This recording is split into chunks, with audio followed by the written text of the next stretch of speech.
So I started playing in bands when I was about in 8th grade, and then when I got to high school, I was a part of a big student-run production called Rock and Roll Revival, and throughout high school I played in a lot of different bands, but you know, they were high school bands and none of them were super successful. But when I got to college, or actually like my junior year was when I started playing a lot more jazz music, and then I got to college and decided to major in jazz, and I was looking to form a band my freshman year, but then I just kind of realized, like, you know, I got pretty good using programs like Ableton and Logic, and I was like, hey, you know, I can make music by myself. I don't need other people to write tunes with, so.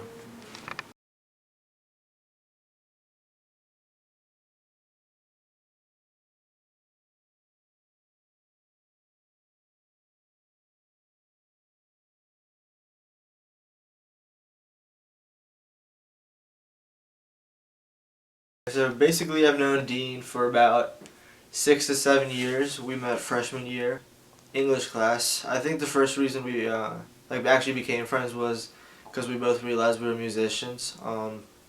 I primarily played the guitar and he played the bass. So yeah, over like the 4 years of high school we became pretty close. We participated in Rock and Roll Revival together. You know, pretty close there. We did a lot of songs together, did a lot of the writing together and stuff like that. Aside from that, we were actually in 2 bands together. The first one was Hip Indian. We played at the 930 Club actually there, together with them, with Allison Barron and Rob Young also. We wrote a couple of songs. Actually, Dean wrote like 3 of the songs that we played there and covered some Beatles songs too, so that was fun. Yeah, he's a really creative guy. He really incorporated like a lot of technology into the music that we played, which I thought was pretty cool. Really original, created some great music and stuff like that. Another band we played at this coffee house in Virginia. Yeah, he created the music for that too.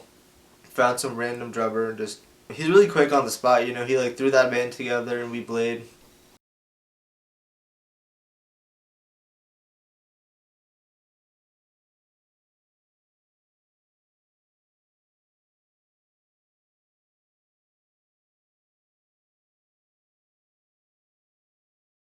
Yeah, going to school at the University of Maryland, especially as a part of the music school, has been a really encouraging part of just being an artist and being a musician.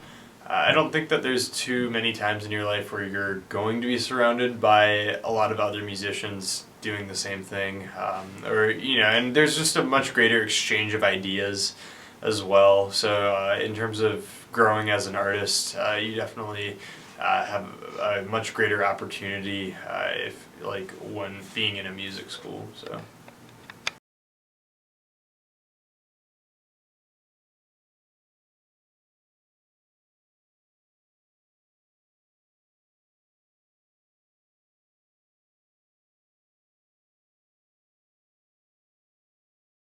The EP is called Good Night and Joy Be With You, and it was released December 5th, 2015, and it's really the first EP that I've ever put out under my own name. Actually, I put it out under the name Toto Moss, but it's my solo project, and it's definitely a different change of pace because I kind of get to work at my own speed, and I get to, you know, make a lot of the executive decisions when it comes to the production.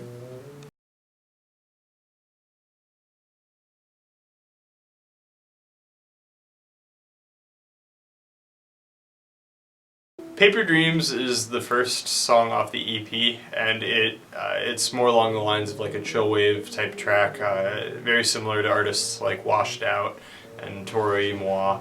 And lyrically, it's more of a sarcastic, sardonic take on just, you know, kind of that mindset of always, you know, chasing money and, you know, get rich or die trying type of feel. So.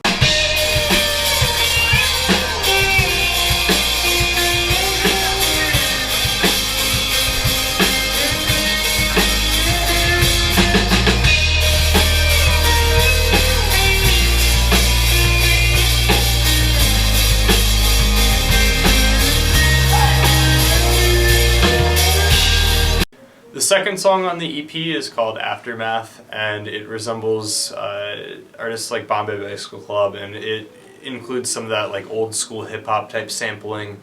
But yeah, I wrote that song at a point in time where I was just a little unsure of everything, just a little unsure of who I was and like what I wanted to be, or and there was just a bunch of events going on in my life really, it's just more of a pick-me-up song that I wrote to kind of encourage myself.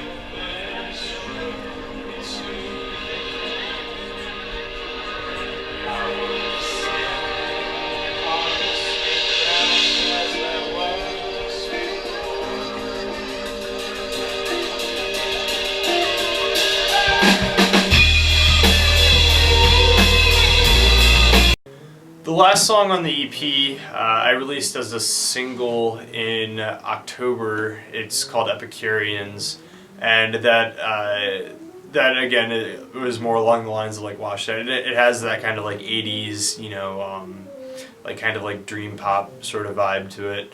But yeah, I wrote that song mostly about just kind of like there's this mindset of that's become a little bit more popular lately, of just doing things that basically just pursuing like self-motivated pleasures and like all that stuff. So that was just kind of my take on that.